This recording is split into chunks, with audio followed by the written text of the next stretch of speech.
So I'm launching a blog in 2025. Why am I doing that? Why would you launch a blog in 2025, Lex? That's a great question because last year I declared that blogs were dead. So I did think blogs were dead. I thought newsletters had overtaken blogs, but I was wrong. I was wrong, guys, okay? There's a couple reasons why I'm doing this now. I run a subscription called Legends, and I want the Legends to have a web home. I want them to have a home base where I can post stuff for them, where I can celebrate them and highlight stuff that they're doing. And that's really hard to do inside a newsletter. Some of that stuff just has to go on a website. The other thing is that I realize I want to be writing more. I want to publish more stuff.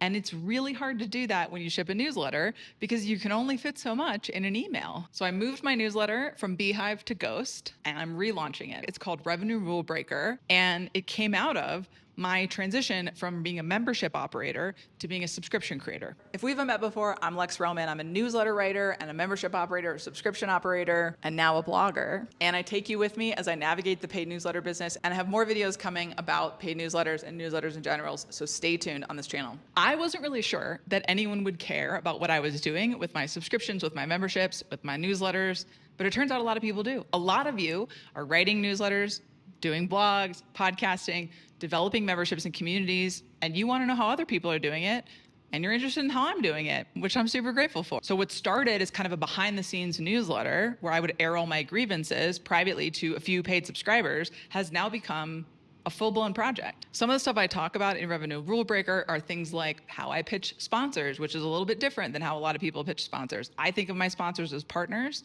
So I talk about how I approach those pitches, who I wanted to partner with, and how I actually sold those projects. Other things I talk about are how many emails it takes to actually run a promotion. We don't talk about that a lot. Everyone acts like it's pretty easy to get people into a paid subscription or a membership. It's not that easy. So I talk about exactly what it takes for me to do that. I also whine about things like how hard it is to promote yourself on social media as someone who's a small creator who has a small audience on social media. RIP my Twitter account, which I deleted at 10,000 followers. It's really hard to rebuild that. It's hard to get seen. So I talk about alternatives to promotion. How do I actually get through that? What are my channels now? I don't talk about a lot of this stuff on my other newsletter, Journalists Pay Themselves, because that newsletter is more for journalists. And I like to highlight journalists, what journalists are doing, which is a little bit different than how I operate or how creatives might operate in this space. There's a lot of crossover there. And honestly, a lot of people are on both lists. For me, Revenue Rulebreaker is like pulling back the curtain behind the scenes. What does it take to run a paid newsletter business? How much of it do you see as a community versus a subscription? What's the difference between a membership and a subscription? Talked about that before on this channel. I'm going to keep talking about it because I think it's a really interesting, nuanced conversation about how you think about this, how you package it and how you promote it, and how you operate it for people. Are they belonging to something? How are you connecting them to each other? What kind of access are you giving them to you? How all that plays out sort of depends on what kind of thing you want to build. I'm really trying to make a shift into making this a media-led business. So a newsletter and blog-led business. I also host events. I also try to get the community together. I do want members to know each other. So I have sort of made a mental shift, swinging back a little bit towards membership. But to me, this is a media company that I'm building. And that all brings me back to this blog, this new website, which of course, like I'm thinking, who gives a shit about a website in 2025? But I do now, I guess. And if you do too, I want to take you on a tour around the new Revenue Rulebreaker. I'm really excited about what this website looks like and how easy it is to navigate and how nice these stories are to read now. As you're looking on the homepage, you have a few featured posts up top, things that I think you shouldn't miss if you're new around here. And then you can keep going down and seeing all the recent posts. You also have a featured section of tags. If you click over on the menu to the topics page, then you can see all of the different themes and tags that I post about on Revenue Rulebreaker.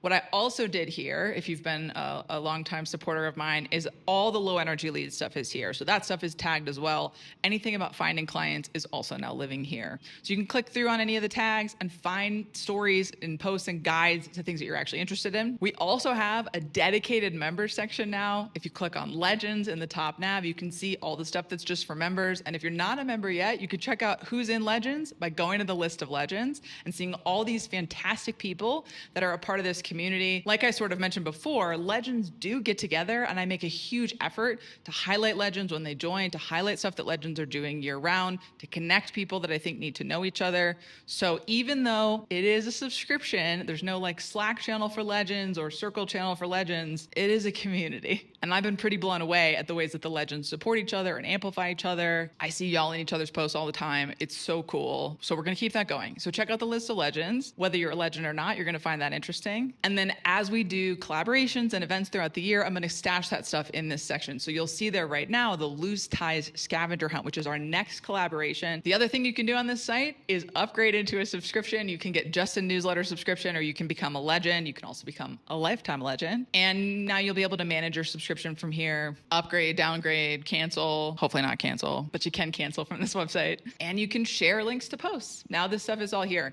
I'm planning to do a bit more public posts. So Revenue Rulebreaker has been fully behind a paywall for the last several months, but I'm planning to put a little bit more stuff here that's free, that's open. So if you're not a member, you can check that stuff out, but it is going to stay mostly paywalled. I do like to make this publication sort of an insider's view at my business. And because it's so vulnerable and real, it goes behind a paywall. I don't see a lot of creators like me out there that are trying to make a full-time career out of what is really a pretty small audience and a pretty small channel base, but it's working. It's working for me. I don't have 7-figure dreams. I don't need to build an empire. For me, this isn't like an exit plan. I'm not here to get rich. I'm just here to not work for anybody else and to help you do that too. Like, I'll be lucky if I break 90K this year, which, trust me, I'm gunning for. But for me, there's so much freedom in being able to hang out with the people that I want to hang out with, work with the kinds of partners that I find genuinely are doing something valuable for my audience, like Outpost and Josh Spector, being able to write whatever I want to write, whenever I want to write it, and get paid to do that. I mean, that to me is like the ultimate freedom. This is like the best case scenario job. And I just think we need a little bit more representation for those of us who have maybe not a moonshot goal, but a goal that's like way more realistic and doable, and it can happen for you. So I'm here to be your guide, your confidant, your resource. If you're chasing paid newsletters, if you're chasing a paid media venture of any kind that's not billionaire backed, you don't have investors, you want to get reader support, audience funding, I'm here to show you what I'm doing. I'm here to show you what other people are doing. And I'm here to connect you to a network of people who can promote with you, who can amplify you, and who can cheer you on. I hear writers talk all the time about how there's an expectation from the audience that media should be free. And I agree that that has been the expectation of the internet for years.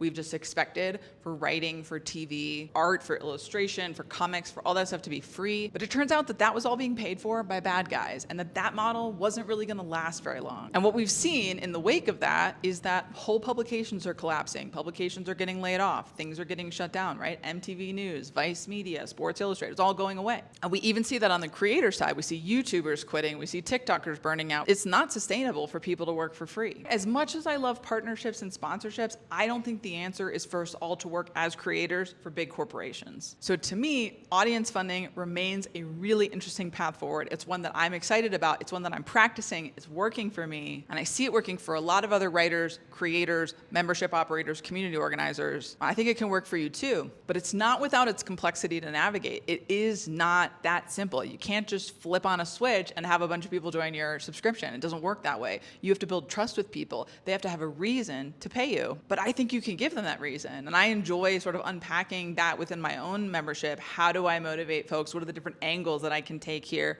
What is it that's really going to want someone to come along with me for this ride, for this journey that's a little bit unknown, right? I don't make a lot of promises to my members. It's more of a serendipity thing. I surprise them year round. I try to delight them with things that they don't expect. And that's kind of hard to sell. It's really fulfilling, and it works pretty well. I just think if we want media to exist, if we want good writing to exist, if we want art to exist, if we want videos to exist, if we want to be able to watch people and relate to people, understand the world around us, make progress, change ourselves, change our neighborhood, change our country, it requires artists, writers, journalists, creators. It requires that. We don't pay those people, then who's paying them? Bad guys. That's who pays them. And then we're getting bad incentives, and that means that that's changing what we're being fed, what kind of media we're consuming, right? Our media diet completely changes in that model. I don't want that. I don't think you want that, and that's why we're paying creators. So speaking of paying creators, go check out the new Revenue Rulebreaker. If you're not on the newsletter, you can get on it for free, and if you're not a legend already, you can upgrade right there on the website. We'd love to have you as part of our community. Come hang out with people who don't play by the rules, who don't fit into a system, who don't fit into a mold. We might be rule breakers, but we're money makers too.